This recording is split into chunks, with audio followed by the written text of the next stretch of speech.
What's up, easy bakers? For today's video, we're going to be making some gummies, but instead of doing it in the microwave, honey, we finna go ahead and do this thing from scratch and do it on top of the stove. But if you haven't already, follow me on Instagram at @Freeman. And if you want to just go ahead and be a gang, go ahead and hit that subscribe button.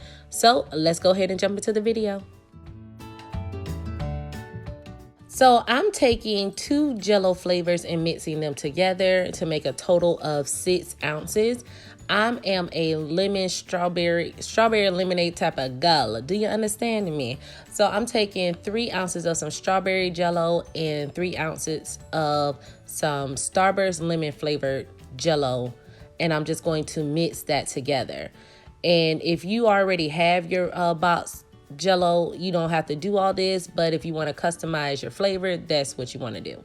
So now I'm just taking some water and I'm going to add this to my pot, and I'm going to add a little bit of corn syrup to it. At this moment, my pot is not on at all. I'm just going to mix together this corn syrup and water.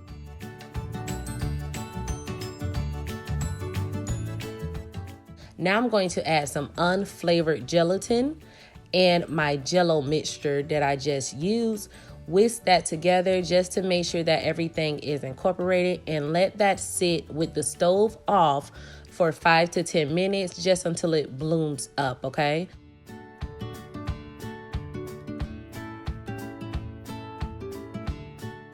Since you allowed your mixture to bloom, you'll notice that it's a little thicker. So once that happens, you're going to turn your heat on about a medium-low. Allow your mixture to kind of heat up a little bit, then take that whisk and stir it around just to make sure that there's no lumps and everything is getting heated evenly. So you do want to make sure that you stay by your kitchen and stirring your mixture occasionally, making sure that nothing is sticking. Okay, so now that it's simmered up a little bit, I'm going to add a ½ teaspoon of my liquid sunflower lecithin, getting my whisk and mixing that up again, just to make sure that this lecithin is evenly distributed throughout the entire mixture. And I'm going to do the same thing with my citric acid.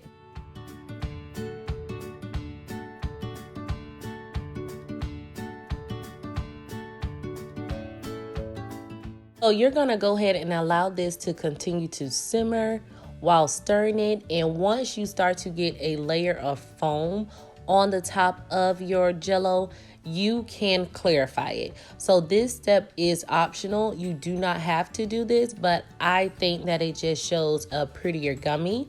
And I'm going to show you guys an example at the end of this video. So you're just going to go ahead and clarify that if you choose to do that, and let your product simmer until it's a little clear. It's not going to be all the way clear, but clearer than what it was before. So now you're going to go ahead and add your product. You can use how much or how little as you want, but you want to go ahead and add that too. Your heat should be off when you add this, and just go ahead and stir that in. Then put them into your silicone molds.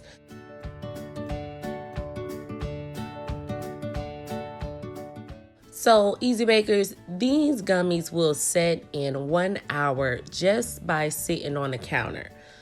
So you don't even have to refrigerate these immediately. You could just let them sit on the counter for an hour. And that's kind of what I tend to do. I put them in a large baking tray and just sit them on the counter and go do whatever it is that I want to do. And by then I come back and they have set, and I probably take one out just to give it a little test run. And once I like it, like the taste, I just stick everything inside of the refrigerator. And I usually let them stay in the refrigerator for overnight. Then I take them out of the molds, put them inside of an air-sealed container, and stick them and store them inside of my refrigerator. They're usually gone within a week or two, so we really don't have any problems with that. And I was able to make this many, you guys. So I was able to make some nerd ropes as well as these few trays. And like I said, so I love them. So it's been an hour. And remember when I told you guys about the clarifying? So this is when you do not take that foam out. You see how clear one is and how foam, kind of like got a little residue or whatever on the bottom of it. But yeah, I absolutely love these freaking molds, y'all. But anywho, girls, so this is after 1 hour or less, almost less than an hour of them chillaxing, really good. Love the flavor. So if you guys do not know already, I do have a gummy video when I'm doing this same thing, but inside of the microwave, which take a little less ingredients. But yeah, so if you do not have all of the ingredients, you can definitely go ahead and check that video out, which will be in the description box as well. Thank you guys so much for watching this video. I really do appreciate you. Talk to you on my next video, girl.